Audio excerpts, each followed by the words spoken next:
भीमपुर नाम के गांव में बलदेव नाम का एक किसान रहा करता था। बलदेव के पास एक छोटा सा खेत था जो गांव के एक लाला जी के पास गिरवी था। बलदेव के परिवार में उसके अलावा सिर्फ उसकी बेटी मीना थी। मीना बहुत ही खूबसूरत थी। बलदेव 3 महीने खेतों में कड़ी मेहनत करके फसल उगाया करता था। फसलों के कट जाने के बाद उनसे मिले हुए पैसे वो 3 हिस्सों में बांट दिया करता था। ये लाला जी का ब्याज, ये हमारे राशन का और ये मीना की शादी के लिए। और हर बार की तरह लाला खुद ब्याज लेने पहुंच जाया करता था। बलदेव, अरे ओ बलदेव, आया लाला जी। पानी लीजिए लाला जी। लाला की नजर मीना पर पड़ी और वो कुछ समय के लिए स्तब्ध रह गया।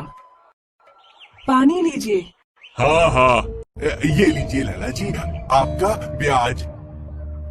लाला ने पैसे ले लिए और उन्हें गिनने लगा। वैसे बेटियां बड़ी हो गई हैं, इसके ब्याह का कुछ सोचा या नहीं? उसी की खोज में लगा हूँ, देखते हैं जल्दी कोई उचित लड़का मिल जाएगा। ऐसा बराबर है, मैं चलता हूँ। लाला अपने घर पहुंचा और उसके दिमाग में अभी भी मीना का चेहरा ही घूम रहा था। वक्त बीतता गया और बलदेव ने नई फसल की शुरुआत की। वो हमेशा की तरह खेतों में मेहनत करने लगा, लेकिन इस बार मौसम ने उसका साथ नहीं दिया।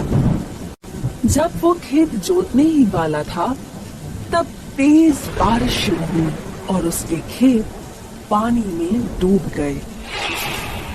कई दिनों तक बारिश रुकी नहीं और उसकी बनी बनाई फसल खराब हो गई। बलदेव और मीना फसल का ये हाल देख रोने लगे।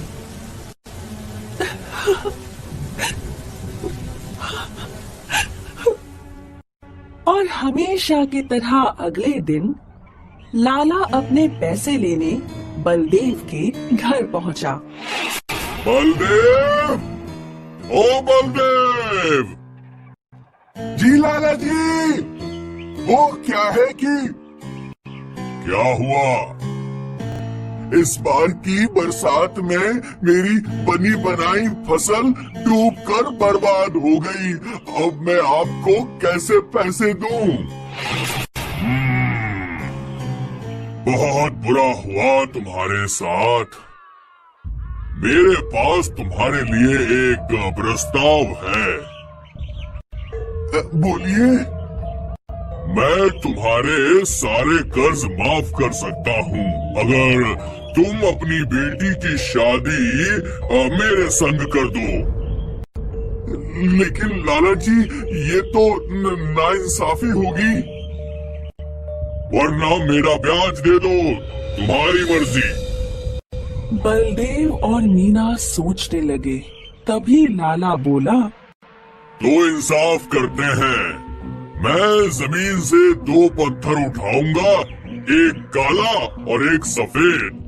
दोनों हम उस गड्ढे में डालेंगे और फिर मीना को उनमें से एक पत्थर बिना देखे निकालना होगा। अगर काला पत्थर निकला तो मीना मुझसे शादी करेगी और मैं तुम्हारे कर्ज माफ कर दूंगा। और अगर सफेद पत्थर निकला तो मीना को मुझसे शादी नहीं करनी होगी और मैं फिर भी तुम्हारा कर्ज माफ कर दूंगा। क्या तुम्हें मंजूर है? बलदेव और मीना के पास दूसरा कोई और उपाय नहीं था। लाला नीचे झुका और उसने दोनों काले पत्थर उठाए। ये मीना ने देख लिया। लो, मैंने इसमें 2 पत्थर डाल दिए, एक काला और एक सफेद। अब तुम खुद ही चुनाव कर लो। मीना सोच में पड़ गई। अब मैं क्या करूं? अगर मैं लाला का सच सामने लाऊं, तो पिताजी को उसे पैसे देने होंगे, और अगर मैं पत्थर उठाऊं, तो मुझे लाला से शादी करनी होगी। मैं क्या करूं? मीना ने थोड़ी देर सोचा और फिर उसने घड़े में हाथ डाला। बलदेव और लाला दोनों पत्थर का रंग देखने के लिए उत्साहित थे, लेकिन तभी मीना ने गिरने का नाटक किया और वो पत्थर जमीन पर दूसरे पत्थरों में मिला दिए। अरे ये क्या? अब कैसे पता चलेगा कि वो कौन से रंग का पत्थर था? आप नाराज मत होइए लाला जी, हम घड़े में बचे दूसरे पत्थर का रंग देखकर बता सकते हैं कि मैंने कौन सा पत्थर चुना था। अब लाला समझ गया। बलदेव ने घड़े के अंदर का दूसरा पत्थर निकाला और वो काला था। मतलब जो पत्थर मैंने चुना था वो सफेद ही था। यानी ना मुझे आपसे शादी करनी पड़ेगी और ना ही बाबा को आपके पैसे देने पड़ेंगे। बलदेव और मीना दोनों बहुत खुश हुए और लाला की तो नैया ही डूब गई। मीना ने अपनी समझदारी से अपनी जान बचाई और अपने पिता का कर्ज भी माफ करवाया। इसलिए कहते हैं कि समझदारी ही हर समस्या का समाधान है।